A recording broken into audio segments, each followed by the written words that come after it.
मालेगावात एका अल्पवयीन मुलीची बेकायदेशीर प्रसूती आणि नवजात बालकाची परस्पर विल्हेवाट लावल्याचा धक्कादायक प्रकार घडल्यानं शहरात एकच खळबळ उडाली आहे। त्या अल्पवयीन मुलीची प्रसूती करून जन्मलेल्या बालकाची परस्पर विल्हेवाट लावल्याचा आरोप देखील फिर्यादीत करण्यात आलाय। नेमकं हे प्रकरण काय जाणून घेऊयात या रिपोर्टमधून।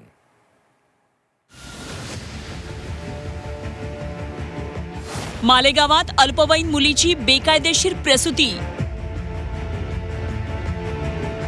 4 संशयित डॉक्टरांना अटक।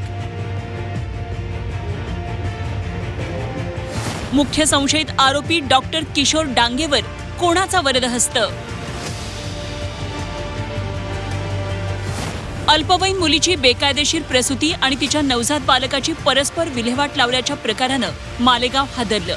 मालेगावातील हिराई हॉस्पिटलमध्ये डॉक्टर किशोर डांगे अवैधरित्या गर्भलिंग चाचणी आणि बेकायदेशीररित्या गर्भपात करत असल्याच्या अनेक तक्रारी आरोग्य विभागाकडे येत होत्या।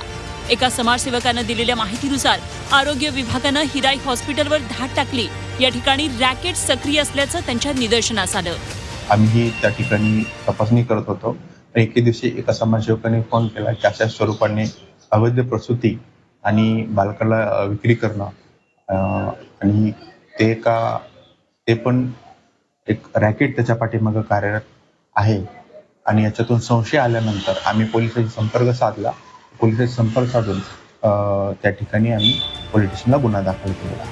बेकायदेशीर गर्भपात प्रकरणात डॉक्टर किशोर डांगेसह 11 जणांवर कॅम्प पोलीस ठाण्यात गुन्हा दाखल करण्यात आला। या प्रकरणात 4 आणखी डॉक्टरांचा समावेश आहे।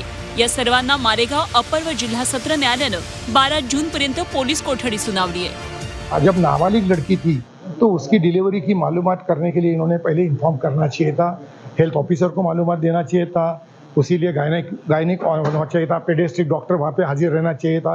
ये सब चीज़ों का कानून के जो तरतूदी है उसका सबका ये लोग ने उल्लंघन किया है और ये इन्होंने बेकायदेशीर ये लड़की की डिलीवरी की है।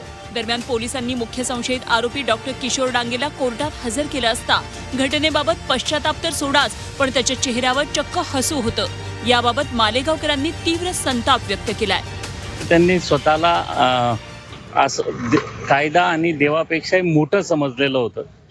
कायद्यापेक्षा मोठा असलेलाच व्यक्ती गेल्या अनेक वर्षापासून स्त्रीभ्रूण हत्या व इतर सगळं नेटवर्क राजरोसपणे शासनाचा आशीर्वाद घेऊन चालवत होता। असंच या निमित्ताने उघड झालं हे स्पष्ट होत आहे। कुठेतरी कायद्याचा धाक असला पाहिजे, कुठेतरी निर्लज्जपणाचा कळस डॉक्टर किशोर डांगे यांच्या न्यायालयातल्या वर्तणुकीवरून दिसून येतो। अवैध गर्भपात करणाऱ्या डॉक्टर किशोर डांगे आणि त्याच्या रॅकेटमध्ये सहभागी आरोपींच्या चौकशीमध्ये त्यांच्या गैरकृत्याचा हिशोब पुढे येईलच। मात्र अनेक वर्षांपासून राजरोसपणे असं बेकायदेशीर कृत्य करणाऱ्या डांगेसारख्या या डॉक्टरांवर कोणाचा वरदहस्त आहे का हे बघणं महत्त्वाचं ठरेल। विशाल बोरे, झी मीडिया, मालेगाव।